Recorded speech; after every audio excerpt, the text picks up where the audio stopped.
Hey y'all, what's good, beautiful people? It's your girl Tay, and I'm here yet again with another update video. So definitely make sure you guys smash that like button, comment down below, subscribe, plus push the post notification bell button so that way anytime I upload a video, you will be notified. So I know a couple of you guys are probably looking at my outfit. I wear this every December 17th. It's my obligation. I don't want to go too deep into it, but for spiritual reasons, I wear this every December 17th. Today is known as the day of BEVERLY, also known in Christian and Catholic practices as San Lazaro, Lazarus, or whatever. Lazaro. I want to say Saint Lazaro, whatever. But anyways, yeah, enough talking about that. So I did do a little bit of research yesterday. We are going to jump into these articles and let you guys know what's going on in the world. First thing we're going to talk about right now is what's going on with the IRS and the unemployment tax refund. So for those of you guys who may not know or have forgotten, they were giving back tax refunds on unemployment benefits that were given out, I believe, in 2020. So for people who had already filed their taxes before they had passed that bill, they basically were going to be going back into people's tax returns and automatically updating it and then sending out an additional refund if necessary. So it says many taxpayers still haven't gotten their refunds at this late date, partly because of the backlog of unprocessed returns and partly because of the number of unemployment tax refunds is especially high this year. The reason has to do with the provision in the American Rescue Plan Act that waived federal tax on up to $10,200 of the unemployment benefits collected in 2020, okay? And then it was double that if you were filing as a married couple, okay?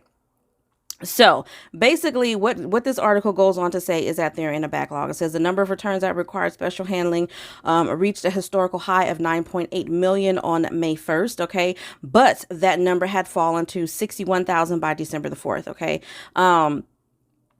The IRS had to send out millions of math error notices during the first half of 2021 to taxpayers who made computation errors on their returns. Most of the errors involved federal stimulus payments. There are concerns that the same thing will happen next year for the recipients of the child tax credit payment. Okay, so just make sure you guys dot all your I's and cross all your T's when you go in to do your tax returns, whether you're doing it with someone that you've known, a family friend for a long time, or whether you're going in and using Jackson Hewitt, H&R Block, or any of those TurboTax. Make sure that you go over your information, as well as making sure that the tax professional goes over their information, because stuff like that does really make sure that your refund will be delayed. Okay. And considering that they're already saying that they are delayed, we don't want to add any more on there. Okay. They're in a backlog right now, but I'm pretty sure everybody knew that. So that's pretty much all I wanted to say about that. Now, moving on to the next subject at hand, which I thought this was actually pretty funny, but this came out on December the 15th.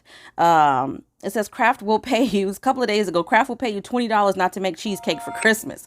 I thought that was hilarious, okay? Kraft is using its cream cheese shortage as a marketing opportunity, okay? For just a few days this holiday season, a limited number of people will be able to spend $20 on dessert and charge it to Kraft, owner of the Philadelphia cream cheese. The premise, people who can't bake cheesecakes because they can't find cream cheese can get another baked good on Kraft's dime, okay? Now, when I first saw this article, I thought it was saying something else. I thought it was saying, don't bake it. Don't go out and buy cream cheese because they don't want the shortage to get even worse. But they're actually saying, if you had went out and you did attempt to buy cream cheese and you're seeing that there isn't any available where you are, which honestly, we likes the cheese products around here. I just ordered a new tub of Philadelphia cream cheese because we use it on our cinnamon brioche bread that we usually have in the morning.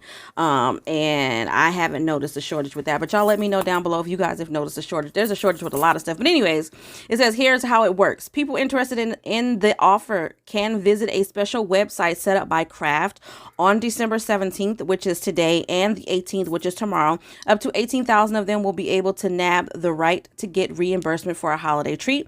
They'll be able to submit receipts to the company a few weeks later. For Kraft, the campaign is a way to soften the blow of empty cream cheese shelves and keep customers thinking about Philadelphia cream cheese without souring the brand. Okay, cream cheese is the latest hard to come by grocery item in a year of shortages. A spike in cream cheese demand during the pandemic has made it difficult to keep shelves stocked, Kraft said. I wonder why there's a spike in cream cheese. Like, I wonder, you know what I mean? Like, they're saying a spike in cream cheese demand during the pandemic, but I wonder what one has to do with the other, because I can't really, I mean, unless you're for people who run bakeries and things of that nature, who make cream cheese for a living, like if that's their specialty item and that's all they make are tons and tons of different types of cream cheesecake, then that makes sense. But just in general, I wouldn't necessarily put cream cheese on the top of that list. Maybe toilet tissue and water, but I don't know. It says last year, with more people baking and eating at home, demand for cream cheese jumped at 18% compared to in 2019. It stayed at the high level in 2021, according to the Kraft KHC. Meanwhile, restaurants are also ordering more of the product. Junior's Cheesecake, again, that makes sense because it's their specialty, which sources its cream cheese from Philadelphia, said last week it has been struggling to get enough supply of the key ingredient and has been forced to occasionally pause cheesecake production, according to the owner. New York City Bagel, again, another company I'm familiar with. They use cream cheese to go along with their bagels. That makes sense. Shops have also been reportedly struggling to get enough cream cheese. Okay.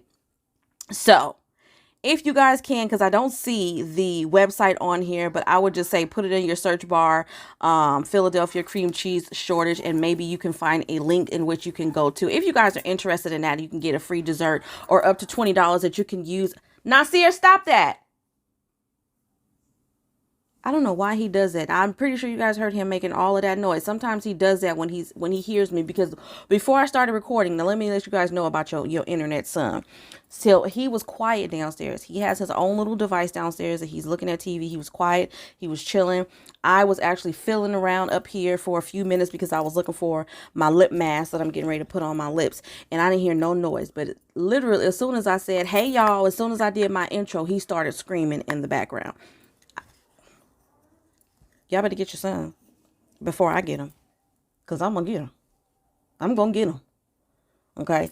But anyways, like I was saying, I think that the easiest way for you guys to get that information is most likely to just go onto your search engine, Google, Bing, or whatever it is that you're using, and just type in Philadelphia cream cheese shortage, and then hopefully you'll find some links or whatever if you want to get that $20 to spend on desserts. But I thought that was interesting, so I wanted to share that with you guys. Now, the next thing that I wanted to talk about here is Louisiana is going to be increasing. It says they're going to be increasing their cash benefits program, TANF, for families starting in January of 2022. Louisiana is increasing its cash assistance programs to help families meet their basic essentials of food, shelter, and clothing through the government program Temporary Assistance for Needy Families, which is also known as TANF. Families will see new amounts starting January of next year in 2022.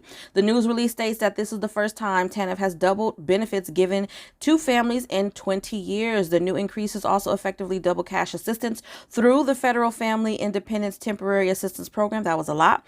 Also known as the FITAP, and then the Kinship Care Subsidy Program, also known as KCSP, beginning in January of next year as well, boosting benefits for some of Louisiana's most vulnerable families to the national average. Okay. It says, someone is speaking now. They say, we know there are many more families who could benefit from the programs, not only for the much needed cash assistance, but also for the valuable workforce development and educational opportunities these programs offer. We hope this increase in benefit amounts will attract more people and encourage them to apply. This is coming from the Secretary, Marquetta Garner Walters of the Louisiana Department of Children and Family Services, who is responsible for administering these programs. Okay.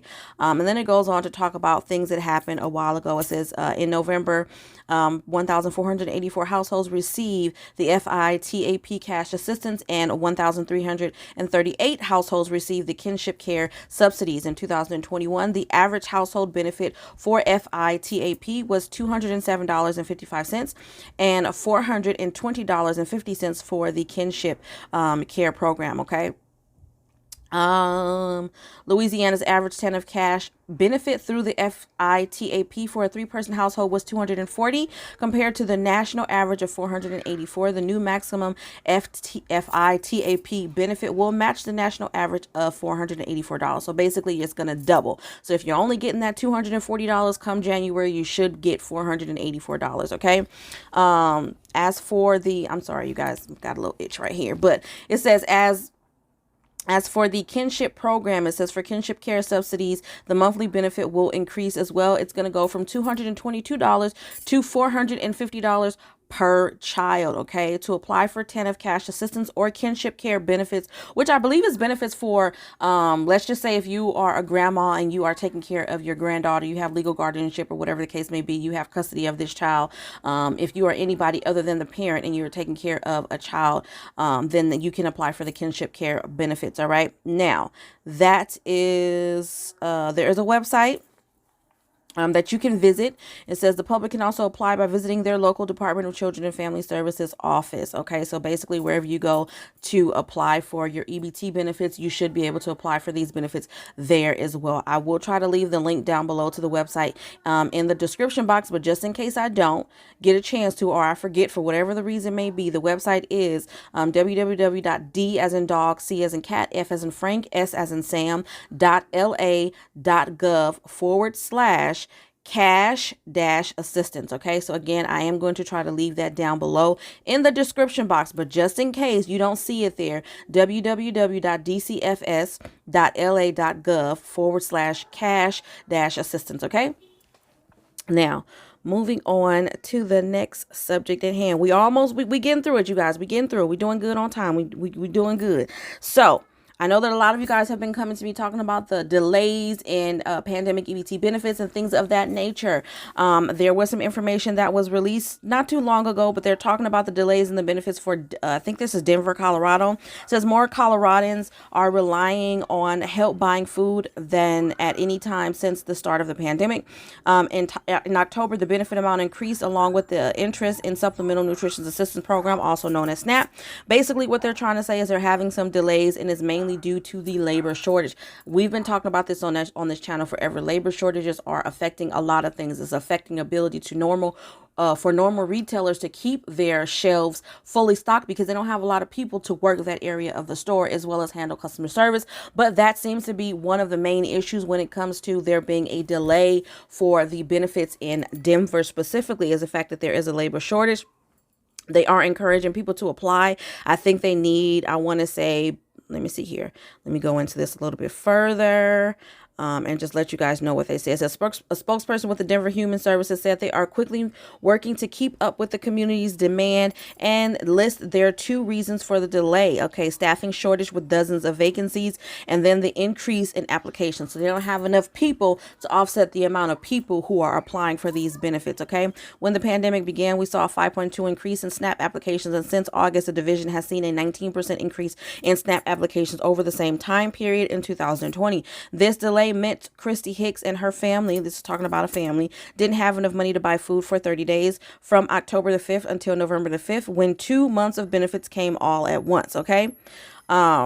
It goes on to talk a little bit more about other people who are having issues and the things that they have had to deal with due to the fact that there is a delay. Okay, community members who believe they are at critical risk can call the department at 720-944-4DHS or 4347. So area code 720-944-4347. Okay. DHS also partners with the Food Bank of the Rockies to host monthly mobile food pantries where food boxes along with the Emergency Food Assistance Program are available. The next mobile food pantry, well, this one has already passed, but it also says that you guys can visit the Hunger Free Colorado, what is it called? Hunger Free Colorado .org/find-food/ or call the food resource hotline at area code 855-855-4626 855-855-4626. Okay, I'm going to try to leave that information down below in the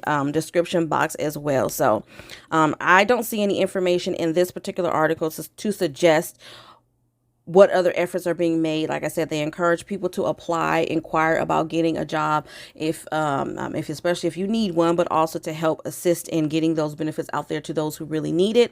But other than that, they encourage you guys to just be patient, remain patient. Of course, they apologize for the delay, but there's really nothing that they can do if they don't have enough manpower to push out these benefits to people. Okay.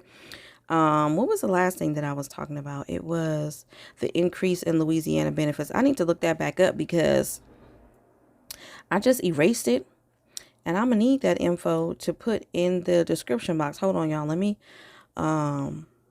me look it back up. Tanf increase in Louisiana. Because I don't know why I just erased it or got out of it. That was weird.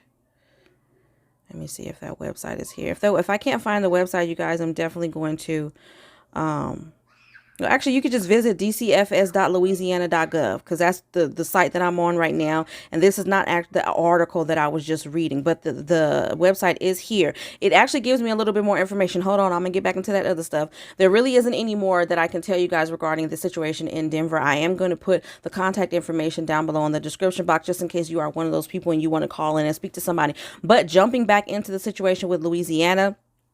So it goes from for FITAP benefit amount, the changes that are going to start in January. From a household of 1, your benefits are going to increase to $244, all the way up to a household of 9, where your benefits will increase to $954. Okay, so by looking at this, it looks like pretty much everybody's benefits are going to double. Okay, so household of 2 is going to be $376, household of 3 $484, household of 4 $568, household of 5 $654, household of 6 $732, household of 7 $804, household of 8 $882, and then again household of 9 $954. All right, now the last and final thing that I wanted to read to you guys. I believe I mentioned this in a previous video talking about what's going on with Social Security increase. It says the estimated average Social Security payment for a retired worker will be $1,657 a month starting the next year. A typical couple's benefits would rise by $154 to $2,753 a month. Okay, now the COLA affects household budgets for about 1 in 5 Americans. That includes Social Security recipients, disabled veterans, and federal retirees, nearly 70 million people in all. Okay. Currently, the maximum taxable wage is $142,800 in 2021, but that will be boosted to $147,000 next year. Once your earnings exceed that wage cap, you don't get taxed on it for Social Security. Okay. It goes on to talk about how it's going to be calculated.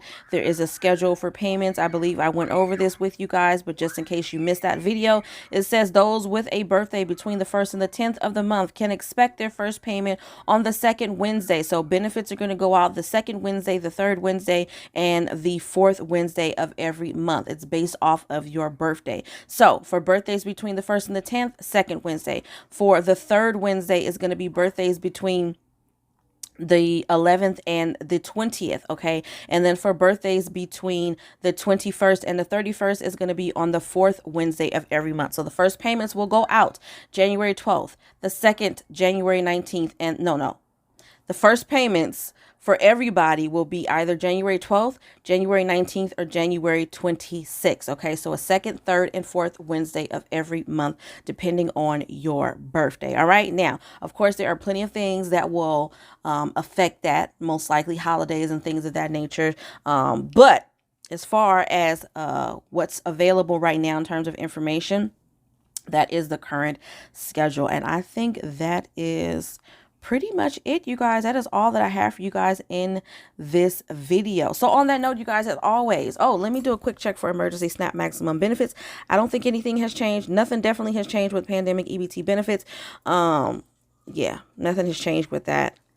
I hope that it does, but nothing as of yet. I do know that we can expect to see some changes regarding pandemic EBT benefits for this coming school year. Whether or not they're going to extend that to include for children under the age of 6 is yet to be known. There are some other changes that they were talking about, but a lot of stuff is still in negotiation. States still have to apply for the benefits for this current school year. Y'all let me know. I know I tried to fill out the application for the National Free and Reduced Price Lunch for my school district, and it's not even available. So, I hope that they get things, what I'm saying? They really need to jump on the ball. People are needing these benefits. And again, I don't know. I can't sit here and tell you guys what is taking these people so long in applying for these benefits. I would think that they would have enough people where they can,